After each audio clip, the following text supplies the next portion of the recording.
अब हम शब्द भेद की दृष्टि से असमापिका क्रियाओं का विवेचन करेंगे।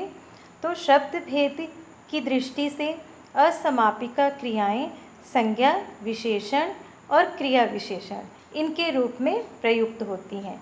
किस प्रकार से होती हैं, उदाहरण के द्वारा समझेंगे। जैसे संज्ञा के रूप में ना, ने इन प्रत्ययों का उपयोग करके हम संज्ञा के रूप में बनाते हैं। एकांत में टहलना मुझे आता है, यहाँ पर टहल धातु में ना प्रत्यय लगाकर हमने इसे संज्ञा रूप में बनाया है। मोहन मिलने आया था, यहाँ पर भी ने प्रत्यय लगाकर हमने इस धातु को, इस क्रिया को संज्ञा के रूप में बना दिया है। अगला है विशेषण।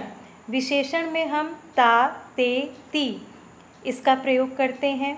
जैसे खेलता बच्चा खुश रहता है, यहाँ खेल धातु में ता प्रत्यय लगाकर हमने खेलता इसे विशेषण रूप दिया हुआ है, बच्चा की विशेषता बता रहा है ये, तो ये यहाँ विशेषण के रूप में प्रयुक्त हुआ है।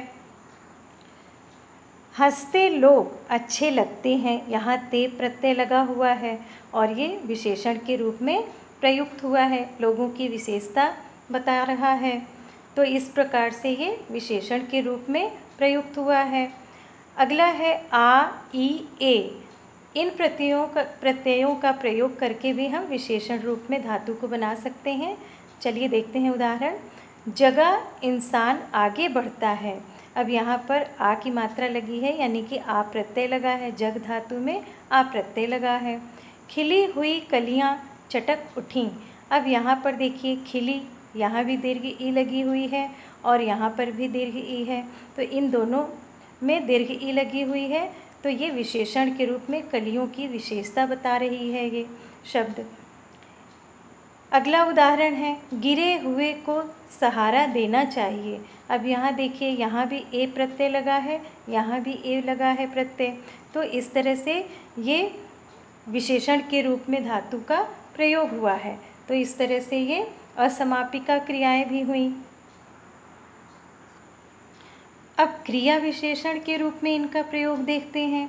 इसमें ते ही लगा होता है धातु में, जैसे वह बंदूक देखते ही भाग गया, तो इस तरह से क्रिया विशेषण हमें पता है कि क्रिया की विशेषता बताता है, तो यहाँ भाग गया की विशेषता बताई जा रही है देखते ही।